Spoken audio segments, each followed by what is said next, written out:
Saudações a todos os concurseiros e concurseiras que aqui estão.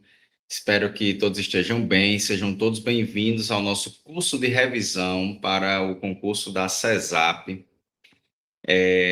Espero que todos estejam bem encaminhados nos estudos. Eu me chamo professor Rafael Maia e vou acompanhá-los durante esse curso de revisão até o concurso da CESAP.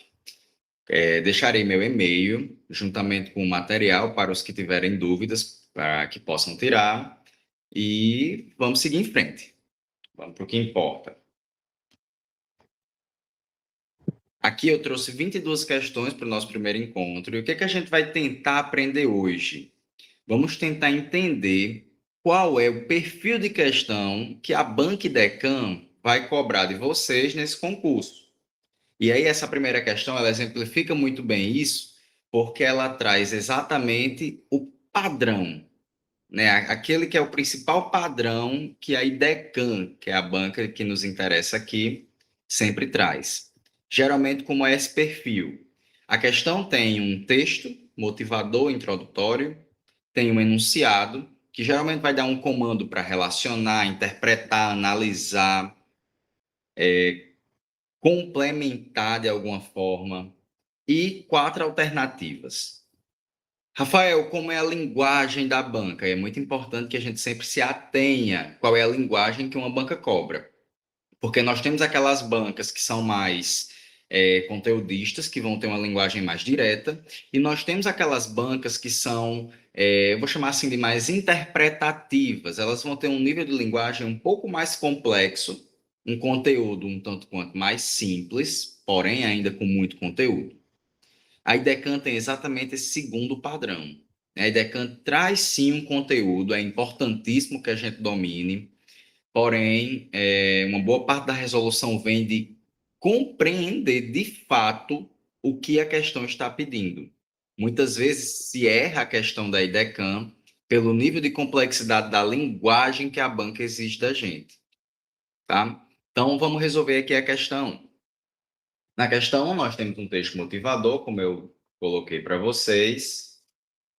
Vamos voltar. A questão traz um texto motivador, como eu coloquei para vocês. Vamos fazer a leitura.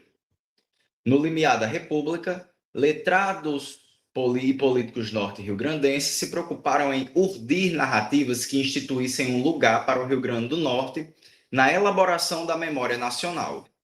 O interesse por essa questão fez parte das estratégias políticas do grupo familiar que ascendeu ao governo do Estado no momento da proclamação da República, os Albuquerque Maranhão, liderados por Pedro Velho.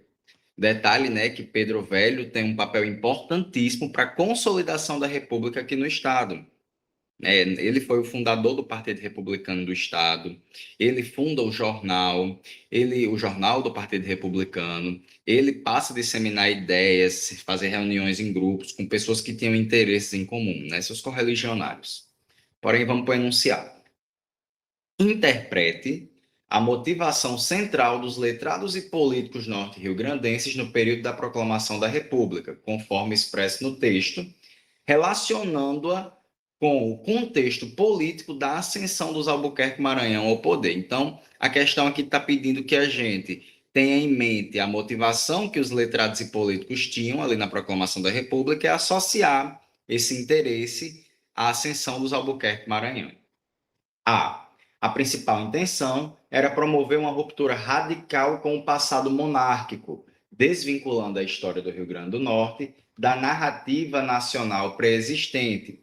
Pessoal, essa alternativa aqui ela é totalmente insegura, porque por mais que o contexto local fosse um contexto de maior poder, nesse início de república, o cenário local representava muito do interesse nacional.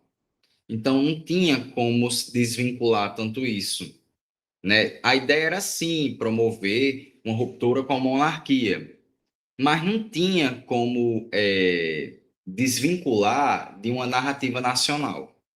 Não tinha como. Então, a alternativa A está errada. A gente pode colocar um X aqui para indicar. B. O objetivo primordial era inserir o Rio Grande do Norte na construção da memória nacional, correto. utilizando narrativas históricas como parte de estratégias políticas do grupo governante. Muito boa. Uma excelente alternativa para ser a correta. Porém, a gente segura e lê o restante. Nunca faz a besteira de ler uma alternativa, achar que está correta e não ler as outras. Se você confia no seu conhecimento, massa, pode ser que esteja correto. Mas uma banca como a IDECAM vai colocar muitas pegadinhas, né? Então é interessante que se leia tudo. Eu sei que o tempo de prova é pouco para muita coisa, mas tem que se ler tudo. C. A preocupação residia fundamentalmente em legitimar o novo regime parlamentarista perante a população local, utilizando a história como ferramenta de propaganda política. Ó, mais uma questão, uma alternativa muito interessante. A gente pode segurar ela também. Geralmente, quando tô resolvendo, né, eu coloco o xizinho aqui do lado das que eu vou descartar e coloco um pontinho daquelas em que eu estou em dúvida, né? Porque nem sempre a gente vai ter aquela certeza de primeira. Essa questão aqui é um bom exemplo disso. Nós temos a alternativa A e a alternativa B, que são muito fortes. D. Buscava-se consolidar a identidade regional através da valorização exclusiva de feitos locais, em detrimento da integração da história do Estado à memória nacional. Gente, essa valorização ela era principalmente de feitos locais, porque quem mandava na República, né, naquele período inicial, eram os oligarcas, né, os chefes locais, os coronéis.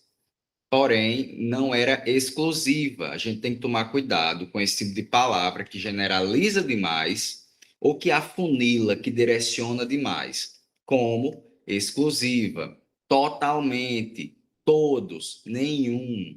Geralmente essas questões elas tendem ao erro, né? Uma questão de ciências humanas, de história principalmente, ela vai tender ao erro com essas palavras que são muito, como eu disse, totalizantes, generalizantes ou excludentes demais. Aqui nós então ficamos entre B e C, né? A gente pode colocar um xizinho aqui. Qual a nossa alternativa correta? B. E por que B? Gente, ó, na República nós até temos, né, o parlamento, a ideia do parlamento, o poder legislativo, só que nosso regime é presidencialista. Nossa república é uma república presidencialista. Então, isso aqui, ó, faz com que a alternativa esteja incorreta, por mais forte que seja. Então, na questão 1, nossa alternativa correta é a alternativa B, ok? Vamos para a questão 2. Mesmo modelo, temos um texto motivador, enunciado, 4 alternativas. É por esse motivo que Alberto Maranhão publicou seu Ensaio sobre o Rio Grande do Norte em 1898. O referido ensaio foi um dos primeiros textos de cunho historiográfico que levou a cabo a construção de uma narrativa para o Rio Grande do Norte, em consonância com o novo empreendimento político e intelectual emergido a partir da instalação da República no Rio Grande do Norte. Ok. Enunciado. Analise a publicação do Ensaio Histórico sobre o Rio Grande do Norte, de Alberto Maranhão, em 1898, considerando o contexto do surgimento da República no Estado. Identifique o principal propósito dessa obra pioneira.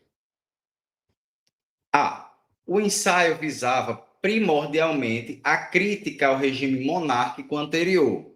Ok, confere. Expondo as negligências da coroa em relação ao desenvolvimento histórico do Rio Grande do Norte. Aqui uma alternativa muito forte. Tudo que Alberto Maranhão gostaria de concretizar ali naquele momento, publicando o ensaio, era a concretização de uma república ideal e real também, né? De acordo com o que seu grupo político familiar gostaria. Alberto Maranhão era um Albuquerque Maranhão, né? E aí a família estava toda empenhada em fazer essa transição, até porque eles iam se beneficiar disso de diversas formas, como tendo poder garantido e legitimado. Vamos segurar, né? Bota um pontinho aí na A. B. A obra tinha como objetivo central apresentar uma análise imparcial e metodologicamente rigorosa da história do Estado, baseada em extensa documentação primária. Não, gente, a narrativa desse ensaio é feita de acordo com os interesses de quem escreve. Então, ela não é imparcial. Não é. Primeiro que nada, nenhum conteúdo histórico será imparcial. Então, você tem uma questão de história que fala sobre a imparcialidade de alguém, pode acreditar, a não ser que esteja negando a imparcialidade, né? Mas se for afirmando a imparcialidade de alguém, de algum grupo, é balela, é mentira, está equivocado, né? Para a história não tem como haver essa imparcialidade, né? Sempre as pessoas terão uma posição. Então é impossível que se tenha imparcialidade. A B está errada. C. O propósito fundamental do ensaio era construir uma narrativa histórica para o Rio Grande do Norte, sim, que se alinhasse com os objetivos políticos e intelectuais do novo regime republicano. Olha, por mais que os objetivos eles fossem voltados ao regime republicano, o principal objetivo da obra era legitimar o poder dos Albuquerque Maranhão. Então, aqui a C, ela é forte, porém, ela tem aquela coisa que pode deixar a gente com o pé atrás. E D, Alberto Maranhão buscou, através do seu ensaio, resgatar do esquecimento importantes figuras históricas do período colonial, negligenciadas pela historiografia tradicional. Também não. Aqui nós temos uma alternativa muito boa, que é a alternativa C, por exemplo, mas que está errada, né? E aí, nossa alternativa correta, que também é uma alternativa muito boa, alternativa A, ok? Vamos seguir para a questão de número 3. Quando pensamos em uma bela praia como Ponta Negra, em Natal, no estado do Rio Grande do Norte, geralmente não imaginamos que, para além do fator turístico, o litoral brasileiro tem uma importância estratégica tamanha que foi decisivo para os rumos da Segunda Guerra Mundial. Relaciona a importância estratégica do litoral do Rio Grande do Norte durante a Segunda Guerra Mundial com o contexto geopolítico do conflito e o papel do Brasil no cenário internacional da época, considerando os desdobramentos desse período para o Estado. Então, aqui uma questão sobre a Segunda Guerra Mundial, só para a gente relembrar, o Brasil, na época no governo Vargas, cedeu o espaço aqui do Rio Grande do Norte para que os estadunidenses fizessem uma base aérea, para que eles pudessem pousar, ter acesso a suprimentos, a médicos, para que eles pudessem decolar também em direção à África, uma vez que o principal interesse daqui era avançar para a Europa por meio do norte da África ou ali da região mediterrânea. Então, aqui teve um papel realmente crucial, né? Porque era um território, entre aspas, seguro, que não ia ser atacado, não havia planos de ataque para essa região e que era decisiva para que pudesse proteger, para que pudesse assegurar um pouso, uma decolagem, uma estadia para as pessoas que estavam lutando na guerra. Então vamos para as alternativas. A. A localização geográfica do Rio Grande do Norte não teve relevância estratégica durante a Segunda Guerra Mundial. Aqui, né, peipufo. Uma questão que, bem direta, uma alternativa no caso, e que está erradíssima. O principal motivo do Rio Grande do Norte ter sido a principal área de referência para o Brasil na Segunda Guerra é a sua proximidade com a Europa e com a África, com os Estados Unidos, né? Regiões ali impactantes para o contexto da guerra. Então a A está errada. B. A participação do Brasil na Segunda Guerra Mundial restringiu-se ao envio de tropas para a Europa, não havendo envolvimento direto do território nacional. Olhe, uma alternativa boa. Porém, coloco já vocês para pensarem antes da resolução sobre a palavra restringiu-se, né? Uma daquelas palavras que a gente tem que tomar cuidado. Pensem sobre ela, né? Vejam até então, antes de ler as outras duas alternativas, se é uma possibilidade correta ou não para a resposta. B. A posição geográfica e estratégica do litoral do Rio Grande do Norte, especialmente para a ligação aérea entre a América e a África, tornou a região um ponto crucial para operações aliadas durante a Segunda Guerra Mundial, com impactos significativos para o desenvolvimento local. E D. A Segunda Guerra Mundial não gerou importantes transformações econômicas ou sociais no Rio Grande do Norte. Aqui, qual é a nossa alternativa correta? Pessoal, uma questão relativamente simples, que a alternativa correta está assim na nossa cara. Aqui, a alternativa correta é a alternativa C, né? Aqui coloca bem legalzinho a forma como o Brasil se insere no contexto da guerra. O litoral era importante pela sua posição, foi um ponto-chave de ligação entre a América e a África e foi crucial para as operações dos aliados. Questão fácil para todo mundo acertar. Questão de número 4. Com a proclamação da República, o poder executivo estadual passou a ser governado pelo grupo familiar Albuquerque-Maranhão, cujo líder Pedro Velho dispensou recursos públicos e privados na produção da cultura beletrista norte-riograndense. Só para deixar vocês a par, a cultura beletrista é aquela cultura das belas artes, né? É a produção artístico-cultural das artes que a gente vai chamar de clássicas. Enunciado. Analise a relação entre a ascensão do Grupo Albuquerque-Maranhão ao poder no Rio Grande do Norte, com a proclamação da República e o fomento da cultura beletrista no Estado, identificando as possíveis motivações para tal investimento. A. O investimento na cultura beletrista era uma estratégia puramente estética, sem relação com os objetivos políticos do novo governo republicano. Né? Uma alternativa que ela vem como uma piada, porque não tem nem como a gente considerar correta. Né? A sua construção linguística ela já invalida totalmente a questão. É puramente estética. Nada que é feito por um político é puramente estético. Ah, porque eu sou presidente da República e eu vou reformar aquela praça só porque eu quero ver ela bonita. Ah, porque eu sou um vereador e eu vou angariar investimentos para a construção de um hospital porque eu quero que o hospital seja belo, né? Não tem essa, é um interesse político por trás. B. O fomento cultural visava principalmente a diversão da elite local, sem impacto significativo na construção da identidade estadual. Não, né? O foco ali era consolidar a república e construir uma ideia de pertencimento, de identidade local. C. O investimento em cultura beletrista pode ter sido motivado pelo desejo de construir uma identidade cultural republicana para o Estado, alinhado aos projetos políticos do grupo governante. Uma alternativa muito, muito boa. Vamos ler a D, né? A produção cultural foi incentivada como forma de compensar a perda de poder econômico da elite agrária com o fim da monarquia. Não.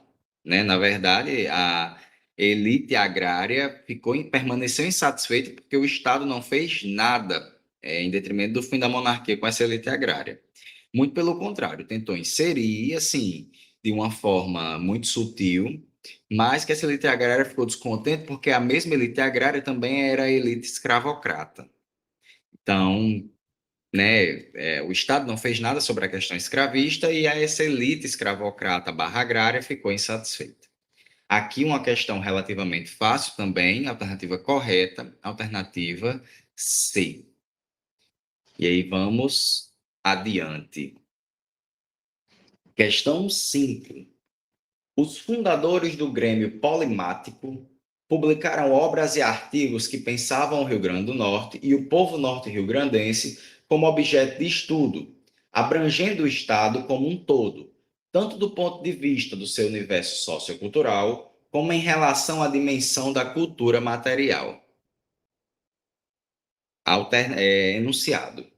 Qual item descreve a atuação do Grêmio Polimático no contexto intelectual do Rio Grande do Norte no final do século XIX, evidenciando a amplitude dos temas abordados em suas publicações e relevância para a construção do conhecimento sobre o Estado? Gente, no fim do século XIX, o governo buscava a construção dessa lógica identitária, porque até o Império as pessoas não tinham noção de pertença. Por exemplo, eu não me chamava de norte rio-grandense de fato, né? Na verdade, eu nem me chamava de brasileiro.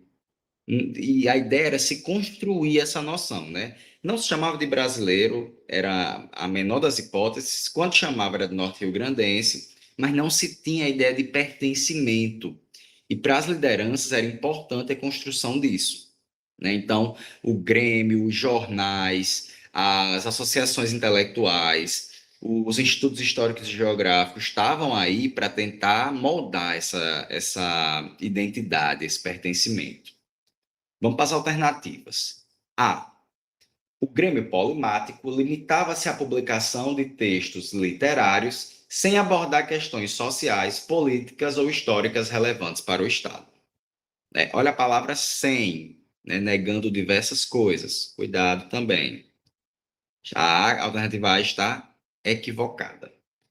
B. As publicações do Grêmio Polimático concentravam-se exclusivamente na crítica ao regime monárquico, negligenciando o estudo do universo sociocultural e da cultura material do Rio Grande do Norte. Atenção a essa alternativa B. Vamos ler as outras. C. O Grêmio Polimático desempenhou um papel significativo ao promover o estudo do Rio Grande do Norte em diversas dimensões, contribuindo para a produção do conhecimento sobre o Estado. Muito bonitinha. Vamos para D. A atuação do Grêmio Polimático restringiu-se à capital natal, sem alcançar impacto na produção intelectual do interior do Estado. Não. Nessa época, os políticos eles passaram a investir em muita produção literária. A gente não pode dizer assim, científica de fato, porque muitas coisas eram construídas sem um rigor metodológico científico. E aí, quem sou eu no presente para julgar os grandes intelectuais do passado, mas em relação a rigor metodológico, a gente pode questionar sim. E aí, o que faz dessa alternativa D estar errada é que havia produção sobre o interior, por exemplo. Tem um livro sobre a história do Rio Grande do Norte, tem um livro sobre a história de Mossoró, dessa época. Mossoró no interior, né, por exemplo. Então, aqui a nossa alternativa correta é a alternativa C. C de concursado. É uma alternativa bonitinha. Uma questão, mais uma vez, relativamente fácil. E aí, pessoal, a IDECAN é aquela banca que vai pegar pelo cansaço, que vai lá no meio das questões enfiar uma palavra que a gente não conhece, ou trazer uma lógica ali na linguagem da questão que vai nos confundir e vai, levar ao erro. Tenham atenção, tenham uma estratégia quando forem resolver as questões. Não esqueçam disso. Questão 6. A Constituição de 1891 concedeu ampla autonomia aos estados em detrimento dos municípios, criando um novo ator político, os governadores, que passaram a ser eleitos a partir das máquinas estaduais. O enfraquecimento político dos coronéis, lideranças políticas municipais, ante os seus dependentes e rivais, permitiu que o Estado expandisse sua influência na medida em que diminuía a dos donos de terras, o que gerou um acordo através do qual o poder público alimentava o poder local com uma autonomia extralegal, em troca do voto do eleitorado rural, que, embora incorporado ao processo político com a suspensão do critério censitário, permanecia dependente social e economicamente dos proprietários rurais. Enunciado. Analise a dinâmica do poder político no Rio Grande do Norte durante a Primeira República, à luz do excerto sobre a Constituição de 1891, discutindo a relação entre o governo estadual, os coronéis e o eleitorado rural no contexto do sistema oligárquico. A.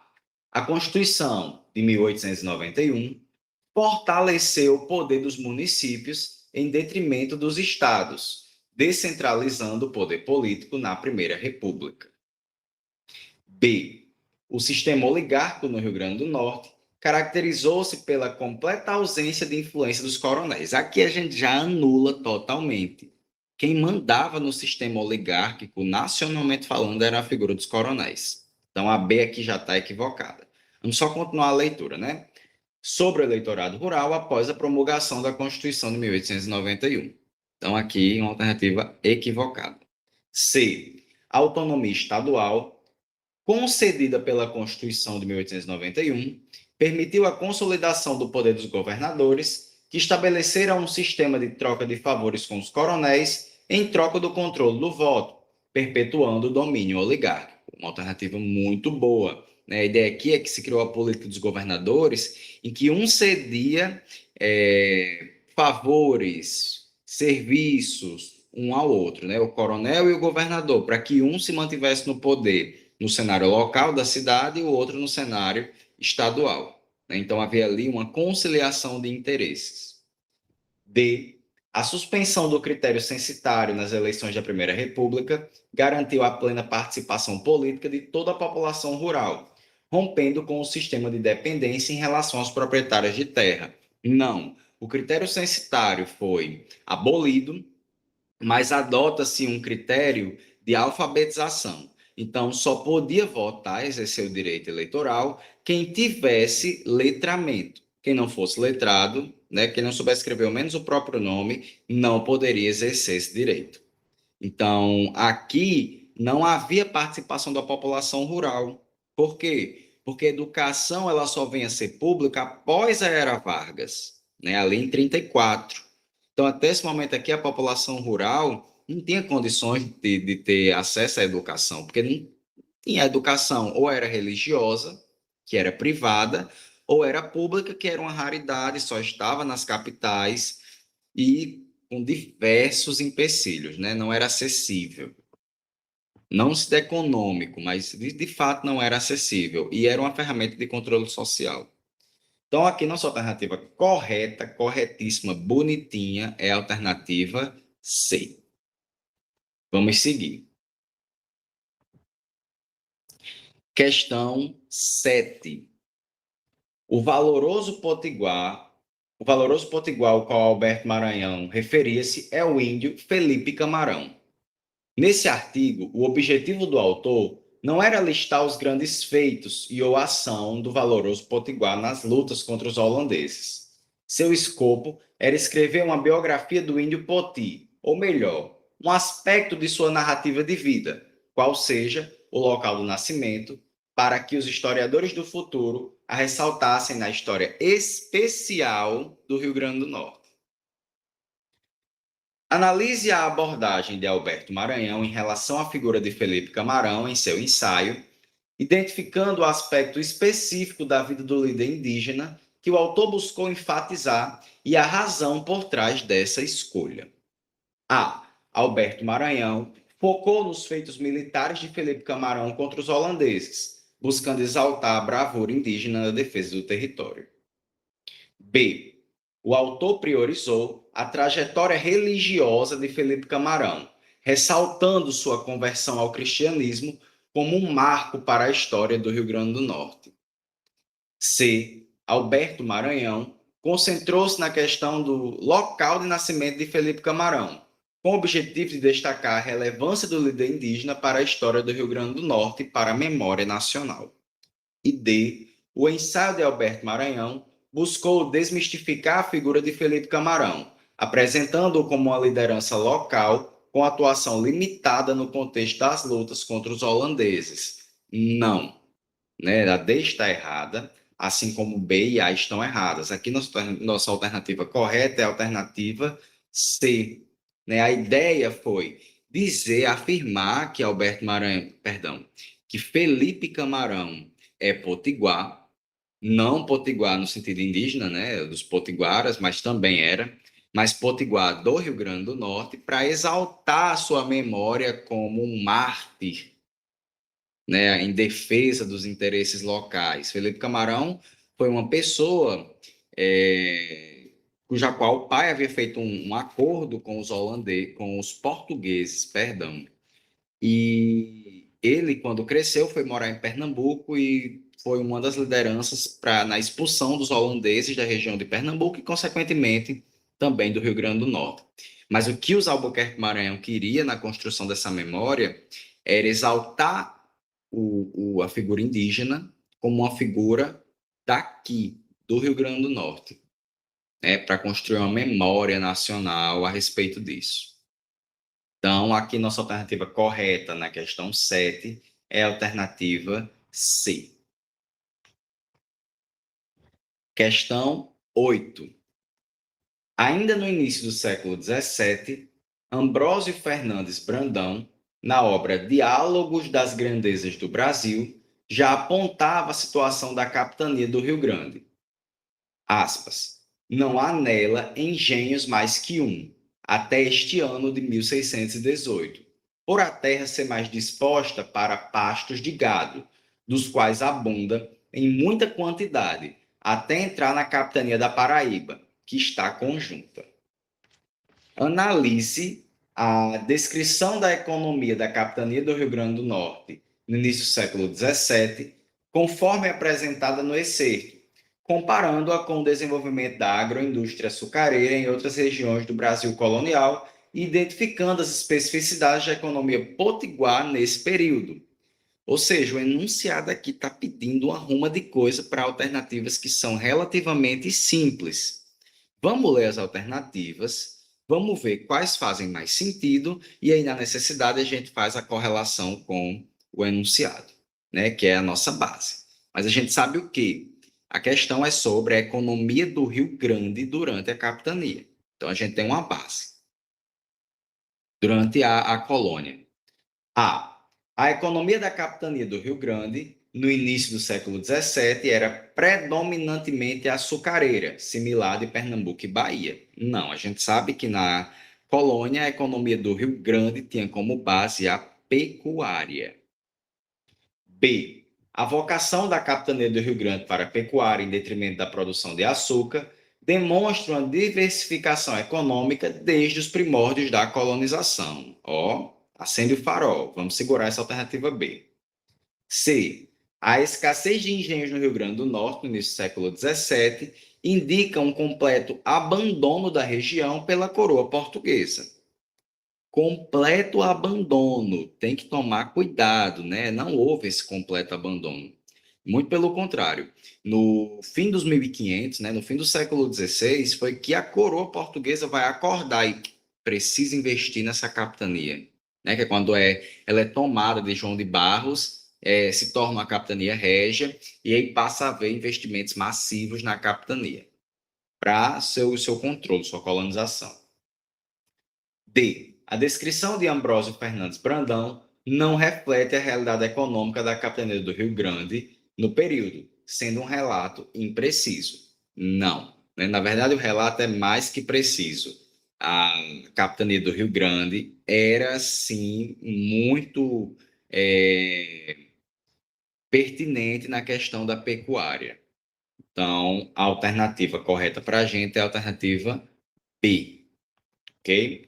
Uma questão simplesinha, pequena, né? Um enunciado gigante que pode levar a gente à confusão, porém a gente não se desespera, a gente sabe que a gente pode ler e depois fazer as relações necessárias. Aí, mais uma dica, né? Porque se a gente for tentar, esse enunciado é muito grande, eu preciso ir já sabendo tudo que está sendo exigido de mim, a gente respira fundo, lê alternativa por alternativa para julgar direitinho. Mas aqui nossa alternativa correta, alternativa B. Vamos para a questão 9. A retórica da naturalidade é considerada aqui como uma estratégia discursiva que visa persuadir, convencer que o índio Poti, pertencente a uma determinada pátria, província, estado, construindo uma identidade partilhada entre o concidadão do passado, Felipe Camarão, e os seus supostos conterrâneos do presente. Então, aqui, mais uma questão sobre Felipe Camarão. E aqui, gente, uma grande aposta. né? Eu fui dando no cursinho, propriamente dito, para a CESAP, temas que são importantíssimos, que a gente dê uma revisão, e esse tema da Primeira República que a gente vem trabalhando bastante, assim como o tema da figura de Felipe Camarão, são dois temas importantíssimos. Vamos para o enunciado.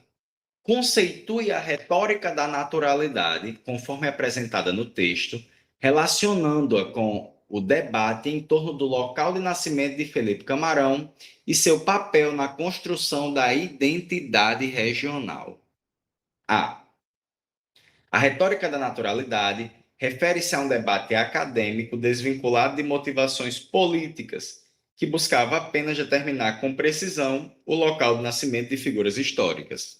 Não, né? A gente sempre tem que pensar qual é o interesse da pessoa que está construindo determinada narrativa, né? E se é um político da família mais poderosa do estado, né? Da oligarquia local.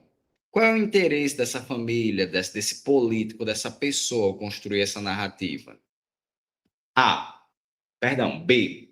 Essa retórica consiste em uma estratégia discursiva que utiliza a origem geográfica de uma figura histórica para criar um senso de pertencimento e identidade.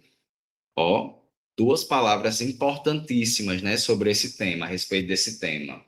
Entre os seus supostos conterrâneos do presente, vamos segurar a alternativa B e vamos para a C. A discussão sobre a naturalidade de Felipe Camarão era um debate exclusivamente, cuidado com essa palavra, historiográfico, sem implicações para a construção da identidade do Rio Grande do Norte. A C está errada, né? Não era exclusivamente historiográfico, muito pelo contrário. Quem constrói esse tipo de narrativa, que são os Albuquerque Maranhão, eram pessoas políticas, né? Não eram historiadores de fato. E D, a retórica da naturalidade foi uma estratégia utilizada para diminuir a importância de Felipe Camarão como figura histórica nacional, restringindo seu reconhecimento ao âmbito regional. Olha aí. Então, ó, aqui nós temos B e D como duas alternativas fortíssimas. Qual é a alternativa correta? A D, por mais bonita que esteja, quando coloca de reduzir a importância de Felipe Camarão, está equivocada, porque no fundo o que as narrativas queriam era construir ele como uma figura importante para o Estado, mas também destacando sua importância para a nação. Haja vista que ele foi uma das três grandes lideranças na expulsão dos holandeses do Brasil, né? No caso de Pernambuco, mas que ali era a principal base de força que os holandeses tinham no Brasil na época. Então, expulsando de Pernambuco, expulsava também do restante do Brasil. E foi exatamente o que aconteceu. Quando os holandeses saem de Pernambuco, eles, consequentemente, perdem força nos outros estados em que estavam, que era Paraíba, Rio Grande do Norte, Ceará, né? E aí eles vão-se embora também, na mesma época. E vamos para a questão de número 10. Nosso gabarito aqui, mais uma vez, a alternativa B. Questão 10. Os donatários tomavam posse das capitanias através de uma carta de doação, porém não assumiam a propriedade. O foral estabelecia os direitos e deveres dos donatários. Os donatários tinham o direito de administrar e explorar sua capitania e poderiam transmiti-la aos seus herdeiros. Cabia ainda aos donatários fundar vilas, defender os colonos contra os ataques de índios e estrangeiros, garantir o monopólio real do pau-brasil, descobrir metais e pedras preciosas, desenvolver a agricultura e a pecuária. Enunciado. Compare o sistema de capitanias hereditárias implementado no Brasil, conforme descrito no excerto, com o caso específico da capitania donatária de João de Barros no século XVI, considerando os objetivos da coroa portuguesa e os desafios enfrentados na efetiva colonização do Rio Grande do Norte. A. A capitania de João de Barros obteve sucesso imediato devido ao amplo financiamento da coroa e à ausência de conflitos com as populações indígenas. É uma informação errada seguida da outra. Primeiro, que a família Barros nunca conseguiu ter um sucesso, né, na colonização. O sucesso foi financeiro porque eles cediam documentos legais que permitiam pessoas explorar a extração e a coleta de pau-brasil e de búzios na capitania, e só. Os conflitos indígenas só aumentavam a cada dia que passava ali do século XVI, então foi um dos principais motivos que impedia a consolidação da colonização na capitania. B. Apesar dos direitos e deveres estabelecidos pelo foral, a vasta extensão territorial e a falta de conhecimento geográfico dificultaram a administração e o desenvolvimento da maioria das capitanias, incluindo a de João de Barros, uma alternativa muito boa que a gente vai segurar antes de ler as outras. C. O sistema de capitanias hereditárias, ao transferir a propriedade da terra aos donatários, garantiu a estabilidade econômica e o rápido povoamento do território brasileiro. Então, o sistema de capitanias hereditárias ele não foi um sistema eficaz. Muito pelo contrário, foi um sistema ineficaz no sentido de colonizar, de povoar, de garantir um poder econômico, né, para a coroa. É tanto que precisou ser reparada e foi alterada. Então, aqui a C está errada também. E D, a carta de doação conferia aos donatários poder absoluto sobre o território, isentando-os de quaisquer obrigações para com a coroa portuguesa. Não, não, né? O rei ou imperador doava a terra, fazia o documento, a doação e o foral, e cedia ali os direitos da terra para aquela pessoa, que no caso ia ser o donatário, quem estava recebendo a terra. Porém, era uma relação de parceria, no qual o donatário precisava estar alinhado com os interesses da coroa portuguesa. Porque, né, uma mão lava a outra. Essa era a lógica utilizada. Então, aqui nosso gabarito é a alternativa B. Vamos adiante. Questão 11. Em meio à batalha de palavras que retratavam o ataque de Lampião, a imagem de Mossoró como cidade pacata e de povo ordeiro também revelava o lado obscuro do vencedor, aspecto tão sutil que macula a beleza do heroísmo impresso em papel de jornal. Analise a representação do ataque de Lampião a Mossoró na imprensa da época, apontando sua relação com as identidades sociais e políticas do Rio Grande do Norte durante a Primeira República. A. Aqui uma questão só para a gente pegar, sobre a invasão do bando de Lampião a Mossoró no contexto do final da Primeira República. A. A imprensa de Mossoró, ao narrar o ataque de Lampião, restringiu-se a relatar os fatos, sem emitir juízos de valor ou construir imagens sobre os sujeitos envolvidos. Totalmente o contrário do que aconteceu, né? A elite basicamente se empenhou em construir uma imagem muito negativa dos cangaceiros, ao passo que construiu uma imagem heróica dos políticos da cidade. P. A imagem de Mossoró como cidade pacata e ordeira, veiculada pela imprensa, reflete a completa ausência de tensões sociais e políticas na região durante a Primeira República. A ausência completa? Não, né? É impossível. C. A narrativa do ataque de Lampião, permeada por uma dicotomia entre civilização e barbárie, contribuiu para estigmatizar o cangaço e exaltar a resistência local, reforçando identidades e hierarquias sociais. Bingo, temos uma alternativa perfeita. Mas vamos ler a D, né? A imprensa do período ignorou o contexto de violência rural e o fenômeno do coronelismo no Nordeste, apresentando o ataque de Lampião como um evento isolado. Não, não. Lampião, na época, já era conhecidíssimo em âmbito nacional. Ele foi alvo do próprio presidente Vargas, que tentou nomear ele de capitão para tentar parar com os ataques, com os saques, principalmente, o que não funcionou. Mas Lampião já era conhecido, já era retratado na imprensa, e a imprensa local retratou como mais um evento dentro dessa escalada do cangaço, do movimento do cangaço. Então, aqui nós temos a alternativa correta, a alternativa C. Vamos para a próxima questão. Questão 12. A proclamação da República trouxe mudanças políticas para todo o país, instituindo a possibilidade de escolha para os cargos executivos, como presidente da República e governadores dos estados. Mas, como o movimento em prol da República se organizou no Rio Grande do Norte, refletiu os acontecimentos em nível nacional ou houve disputas locais? Enunciado. Compare o processo de adesão à República no Rio Grande do Norte com o panorama nacional, analisando as particularidades da organização do movimento republicano potiguar e a natureza das disputas políticas que marcaram a transição do Império para a República no Estado.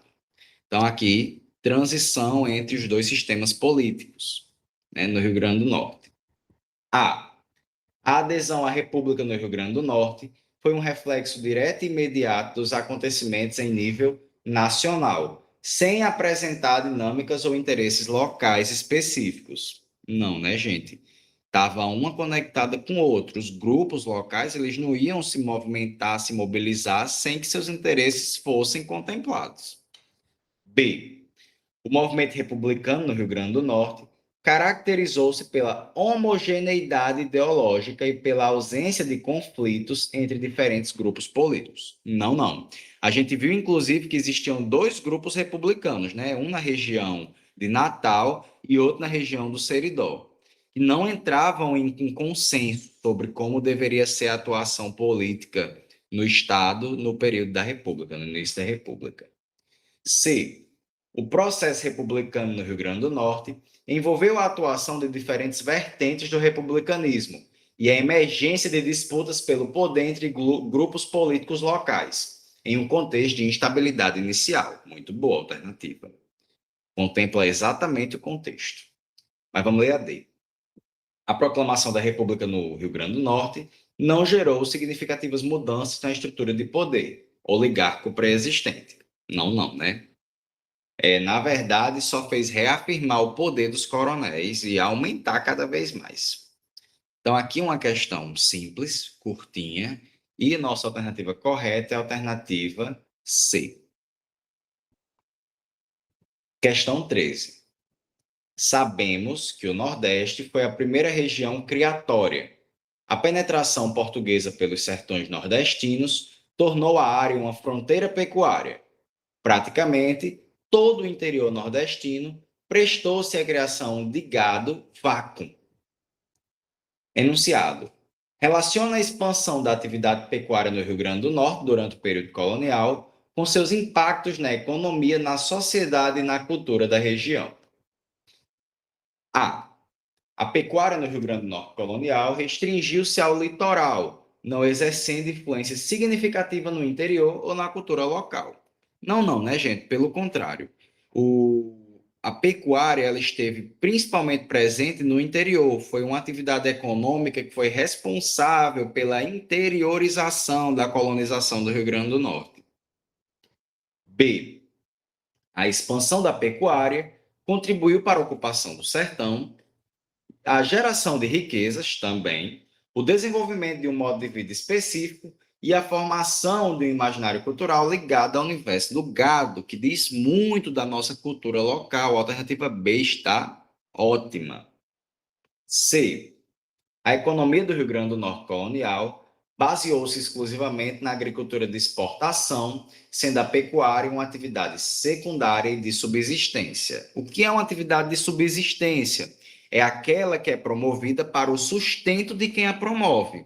Então, se eu produzo a pecuária, eu vou produzir para o meu próprio sustento e do meu grupo, da minha família. Não era assim, né? A pecuária era o que movimentava a economia colonial no Rio Grande do Norte. E D, a relação entre o homem e o gado no sertão nordestino não gerou manifestações culturais relevantes. Alternativa equivocada. Que nossa alternativa correta é a alternativa B. Vamos para a questão 14. Durante o século XIX, diversos presidentes de província, quando elaboravam seus relatórios anuais, propagandeavam que as populações indígenas haviam desaparecido.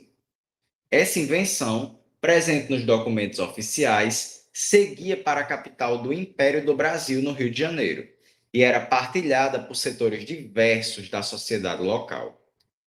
Quais as motivações que levaram a classe política local a inventar que as populações indígenas do Rio Grande do Norte tinham desaparecido durante o século XIX?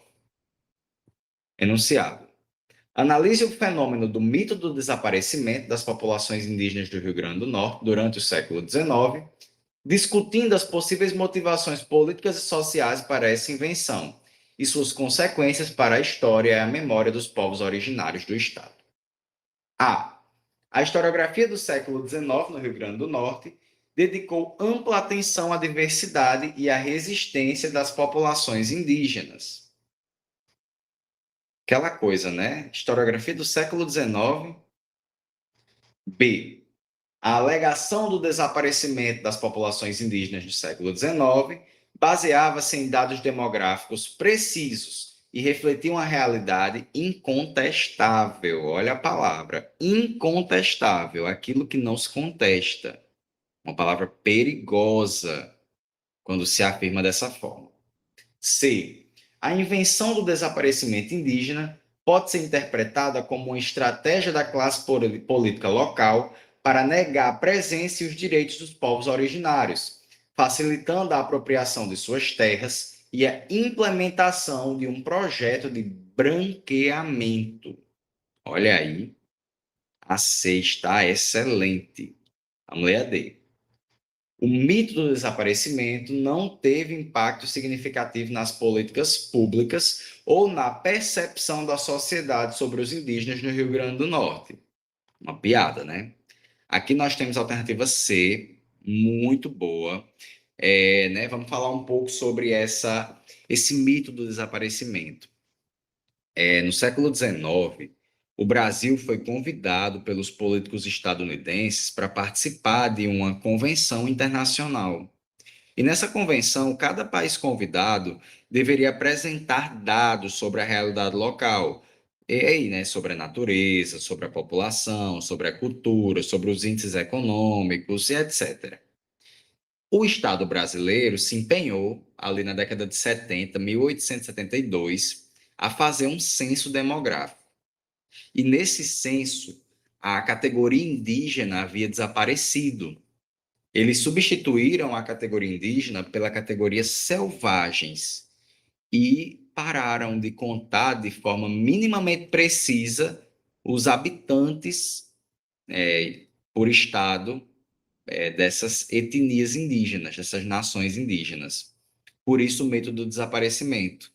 Né? A ideia é que, como eles foram retirados, eles foram apresentados internacionalmente, eles não foram de fato, né? Só corrigindo, eles não foram apresentados internacionalmente. Porque a ideia que foi levada daqui para lá foi que eles haviam desaparecido. E isso tem um reflexo na política de desaparecimento indígena dos Estados Unidos também. Né? Isso era um cenário, uma ideia pertinente no cenário internacional, né? De que havia um grupo civilizado e que esse grupo era o grupo branco, proveniente da Europa branca. Porém, os indígenas não desapareceram, eles foram alvo de uma política de genocídio, porém eles continuaram vivos, né? Eles resistiram, permaneceram e permanecem até hoje. Questão 15. Os sindicatos de salineiros do Rio Grande do Norte eram uma força política ativa no Estado no século XX. Em Macau, a sua origem está ligada às condições de trabalho nas salinas. Buscando melhorias, os trabalhadores organizaram-se em associações. Enunciado. Analise a formação e a atuação dos sindicatos de salineiros no Rio Grande do Norte, no século XX, discutindo como as condições de trabalho na extração de sal contribuíram para a organização dos trabalhadores e qual o significado desse movimento para a história social e política do Estado. A organização dos salineiros em sindicatos no século XX não teve relação com as condições de trabalho nas salinas, sendo motivada por fatores externos à realidade local. Segura aí. Vamos ter que fazer uma explicação dessa questão. B. Os sindicatos de salineiros no Rio Grande do Norte caracterizaram-se pela passividade e pela ausência de reivindicações por melhores condições de trabalho. Passividade. Se eu sou passivo em relação às demandas sociais, por que eu vou criar um sindicato? C. As precárias condições de trabalho na extração de sal em Macau foram um fator determinante para a organização dos salineiros em busca de melhores condições, configurando um importante movimento social e político no Estado. Uma boa alternativa. E D. O governo estadual, no século XX, sempre atendeu prontamente às demandas dos trabalhadores salineiros, não havendo necessidade da organização sindical. Se não havia necessidade, por que se organizaram? Se o governo atendia as demandas, por que o sindicato foi criado mesmo assim? E aí, gente, um sindicato ele é criado quando os trabalhadores percebem ou se percebem dentro da sua realidade de trabalho. Se há a criação de um sindicato, implica dizer o quê? As condições de trabalho, os direitos trabalhistas não estão sendo, não existem ou não estão sendo praticados, não estão sendo postos em prática. Então, se cria o sindicato na defesa dos direitos dos trabalhadores. No caso dos trabalhadores salineiros, gente, porque eles percebiam que havia geração de um lucro gigantesco com o comércio internacional de sal marinho, saído daqui do Rio Grande do Norte. Enquanto isso, eles recebiam péssimos salários e dispunham de péssimas condições de trabalho. Boa parte deles adoecia e morria muito cedo. As doenças provenientes do trabalho com sal acabavam a pele e a visão, né? E o psicológico também dos trabalhadores do sal. E eles começam a fazer motins ainda lá no século XIX, na década de 70, nos 1870 e pouco. Né? De motim em motim, eles acabam se organizando e criam um sindicato. Né? Minha avó usa muito uma expressão, de grão em grão a galinha enche o papo. De motim em motim, os salineiros fizeram um sindicato. Vamos seguir, né? Aqui nosso gabarito é a alternativa C. Questão 16. Essa questão aqui a gente já resolveu, ela está repetida. Vamos passar para 17. Essas pessoas não se reconhecem como índios, nem se tratam assim. Elas tratam-se por parentes, para designar uma unidade em sentido de família estendida, sem abrir mão da diversidade que engloba o conjunto dos povos originários no Rio Grande do Norte e no Brasil de modo geral. É nessa perspectiva de pensar a importância da oralidade para entender a contemporaneidade do debate sobre as histórias dos povos originários, narrados a partir de suas próprias falas, que a história oral é utilizada como forma de abrir o debate sobre o contexto sociohistórico dos povos originários, a exemplo do Rio Grande do Norte. A última prova que teve essa matéria, né? Essa disciplina de História do Rio Grande do Norte teve como tema exatamente esse: a história oral e a produção de narrativas sobre a existência e a resistência dos povos indígenas locais. Enunciado. Considerando a perspectiva apresentada sobre a autoidentificação e a importância da oralidade para os povos originários do Rio Grande do Norte na contemporaneidade, analise essa abordagem. A. A autoidentificação como parentes indica uma ruptura completa com a identidade indígena tradicional e um processo de assimilação cultural pelas comunidades originárias do Rio Grande do Norte. Olhe o perigo, uma ruptura, ou seja, uma quebra com a ideia de identidade indígena, de forma nenhuma. B. As narrativas históricas tradicionais sobre o desaparecimento indígena no Rio Grande do Norte são plenamente confirmadas pela perspectiva contemporânea dessas comunidades, que não se reconhecem mais como indígenas. Também, né? C. a história oral emerge como uma ferramenta fundamental para resgatar e valorizar as narrativas próprias. Desculpa, pessoal. As narrativas próprias dos povos originários, contrapondo-se ao mito do desaparecimento e reconhecendo a persistência e a diversidade de suas identidades no Rio Grande do Norte. Muito boa alternativa, né? Vai no foco dessa questão para a história do Rio Grande do Norte. A ideia é os indígenas em sua autovalorização, o resgate da sua cultura, da sua identidade, em contraponto ao desaparecimento. D. A utilização do termo parentes pelos povos originários do Rio Grande do Norte demonstra uma tentativa de negar sua história e se integrar de forma acrítica à sociedade não indígena, abordando suas tradições culturais. A ideia aqui não é negar sua história e nem se integrar de forma acrítica. Muito pelo contrário, a gente não pode pensar, gente, vamos aqui, atenção, não podemos pensar que os indígenas são pacíficos, não podemos pensar, né, podem existir grupos que são, mas não é generalizado. A gente também não pode pensar que eles são acríticos, que eles não têm conhecimento, que eles não são inteligentes. Muito pelo contrário, são seres humanos como quaisquer outros, dotados de habilidades cognitivas e físicas, quiçá muito mais inteligentes do que os homens brancos que tanto julgam esses povos. Né? Digo isso porque por muito tempo foi construída, historicamente falando mesmo, a ideia de que o indígena é preguiçoso, de que o nativo ele não gosta de trabalhar, de que o nativo é burro, né, ignorante, de que o nativo é selvagem e só selvagem e nada mais. Eis aí um perigo, né, uma narrativa extremamente perigosa. Aqui, gente, a nossa alternativa correta é a alternativa C de concursado mais uma vez. Questão 18. A segunda metade do século XVII e início do século XVIII foi um período marcado por intensos conflitos entre os moradores luso-brasileiros e as populações indígenas que habitavam os sertões das capitanias do norte do estado do Brasil.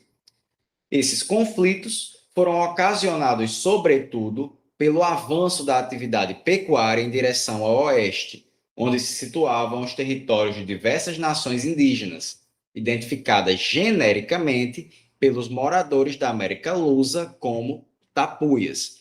Gente, os tapuias eram os chamados indígenas que viviam no litoral. Só que tapuia é um termo pejorativo, generalizante. Os portugueses utilizavam tapuia para se referir a qualquer indígena que morasse ali no litoral. Eles tinham algo em comum, que é todos eles descendiam da mesma família, né? Eles tinham uma língua parecida, não era igual, mas muito parecida, que é o tupi-guarani. Os tapuias são tupis, só que existem diversos tipos de povos tupis, né? Diversas nações ali. Não é um grupo homogêneo. E aí vamos ler o enunciado. Interprete o excerto acima à luz dos processos de territorialização e resistência na capitania do Rio Grande do Norte. Então, aqui, ó, não é nem necessariamente uma questão de conhecimento histórico, né? É sim, mas a questão exige uma interpretação. Então, é sobre a habilidade de interpretar. A expansão da pecuária, embora motivada por interesses econômicos, respeitou as territorialidades indígenas, configurando um processo de ocupação pacífico e gradual do sertão. Pacífico, respeitou a territorialidade indígena? Não, não. Né? Muito pelo contrário. Aqui a lógica era exploração, genocídio, enriquecimento dentro do molde mercantilista, nada de pacífico, nem de respeito. B. A identificação genérica das diversas nações indígenas como tapuias pelos luso-brasileiros demonstra um conhecimento aprofundado da diversidade étnica presente no interior da capitania. Não, né? Na verdade, mostra uma ignorância dos portugueses em relação ao conhecimento sobre a realidade dos povos indígenas. C. O conflito entre luso-brasileiros e indígenas, impulsionado pela pecuária, revela a disputa por recursos e territórios, sendo a resistência indígena um fator crucial na definição dos limites e da organização social da colônia. Alternativa excelente. D. A Guerra dos Bárbaros, circunscrita a questões militares, não teve impacto significativo nas dinâmicas econômicas e na expansão da fronteira agropecuária na capitania do Rio Grande do Norte. Se essa alternativa não tivesse a palavrinha não aqui, ó, ela estaria perfeita. O que foi a Guerra aos Bárbaros? Foi um conflito que envolveu portugueses, holandeses e indígenas. Né? A ideia desses povos europeus era se expandir pelos territórios indígenas aqui da região do Oeste Potiguar, principalmente nos territórios próximos ao Vale do Açu e a Mossoró. E né, o confronto foi extremamente sangrento, porque os indígenas dessa região resistiram fortemente, porém, infelizmente, não conseguiram ter aquele êxito, porque tiveram boa parte das suas terras conquistadas com a expansão da atividade do gado, né, e pelo próprio conflito em si. Então, aqui nossa alternativa correta é a alternativa C. Questão 19. Em meio à batalha de palavras que retratavam o ataque de Lampião, a imagem de Mossoró como cidade pacata e de povo ordeiro, essa aqui a gente também já resolveu, certo? Vou pular. Eu acabei copiando essas duas questões. Eu acabei copiando algumas questões, na verdade.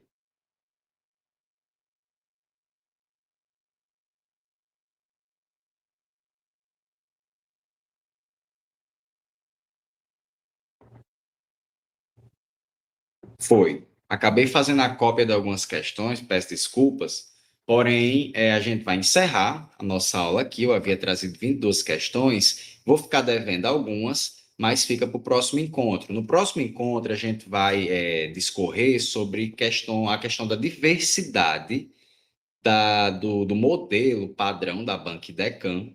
Caso vocês tenham tido alguma dúvida na resolução dessas questões, eu vou deixar meu e-mail juntamente do material e vocês podem entrar em contato, que respondo assim que puder. Desejo a todos excelente estudo e até o próximo encontro.